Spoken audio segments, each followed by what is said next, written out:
بلوچستان کے شہر تربت میں بارڈر ٹریڈ کے حوالے سے ڈی سی آفس میں deputy commissioner Kech major retired Bashir Ahmed Barech کی زیر صدارت اجلاس منعقد ہوا۔ اجلاس میں آل پارٹیز کیچ کے convener Khalid Waleed Saifi, civil societies, انجمن تاجران، بارڈر ٹریڈ یونین اور کمیٹیز کے نمائندے شریک تھے۔ اجلاس میں آل پارٹیز کیچ کے کنوینر خالد ولید سیفی نے گفتگو کا آغاز کرتے ہوئے ڈپٹی کمشنر کیچ بشیر احمد بڑیچ سے معذرت کر لی کہ بارڈر معاملات پر صرف ان کو مورد الزام ٹھہرایا گیا تھا۔ انہوں نے ضلع انتظامیہ کے مجموعی کارکردگی پر اطمینان کا اظہار کیا، جبکہ گاڑیوں کی نئی رجسٹریشن کی مخالفت کی کہ فی الحال رجسٹریشن شروع نہ کی جائے۔ خالد ولید سیفی نے آل پارٹیز کی جانب سے 7 نکاتی مطالبات پیش کیے، جو ڈپٹی کمشنر کیچ بشیر احمد بڑیچ نے تمام مطالبات قبول کر کے عمل درآمد کی یقین دہانی کی۔ ڈپٹی کمشنر نے کہا کہ بارڈر کراسنگ پوائنٹس بڑھانے، ایرانی خورنوش کی اشیاء ایران سے لانے اور لے جانے سمیت دیگر مسائل پر متعلقہ حکام سے بات کروں گا۔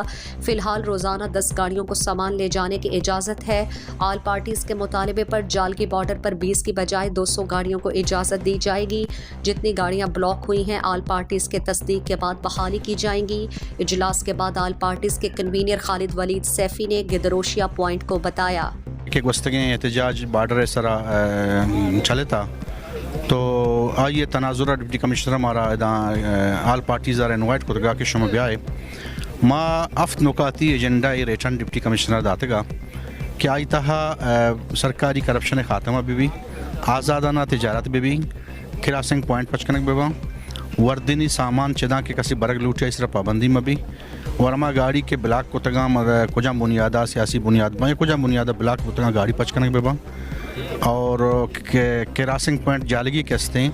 آئی سرانو 20 گاڑی روگائیں 65 گاڑی ہے روگے اجازت جالگی پوائنٹ دیا بھی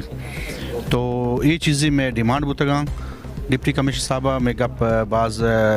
تسلیم کو تھا وہ مارا یقین دیانی کو تھا کہ ماں ودن ویک ماں کوشش کرنا کہ یہی لگتے ہیں چیز بباں اور ماں البتہ بنیادی کا پیشیں کہ یہ تمام چیزیں ہم یک حد تک عارضی ریلیف سمجھیں۔ بارڈر مین ایشو جہاں تک ماں سرپد میں border main issue crossing point ہیں، جب تک کراسنگ پوائنٹ زیادہ مباں تو بارڈر ایشو مستقل طور پر حل نہ بھی مخلوقارہ معمولی ریلیف رسی پتہ ہم اگر یہ اقدامات بکاں کہ یہ گوما وعدہ کو تھا زبان کو تھا آل پارٹیز گوما کہ معاشہ کھانا کہ انو 600 گاڑی نوبتیں معاشہ 1200 گاڑی کھانا تو اگر یہ چیزی اقدامات بھی تو یقیناً چیزی ریلیف محلوق رسی لیکن ماں یہ شمع چینل توسطہ چھے وتی محلوق را یہ میسیج دیکھ لوٹا کہ میں جدوجہد بارڈر سرا مکمل میکنزم ایگیں اور عام میکنزم ہمیشہ کے کراسنگ پوائنٹ پچ بباں جب تک کراسنگ پوائنٹ زیادہ مباں تو یہ تمام ریلیف مستقل مردمہ رس نکاں اور عام طبقہ اور فائدہ بارڈر چے چسکت نکاں۔ آخر میں ڈپٹی کمشنر کیچ بشیر احمد بڑیچ نے کہا کہ سیاسی جماعتوں، سول سوسائٹیز اور دیگر تنظیموں کو جو بھی تحفظات اور اعتراضات ہیں وہ آفس میں آ کر مسائل اور ان کا حل بتائیں۔ میں عوامی مسائل کو ضرور ترجیحی بنیادوں پر حل کروں گا۔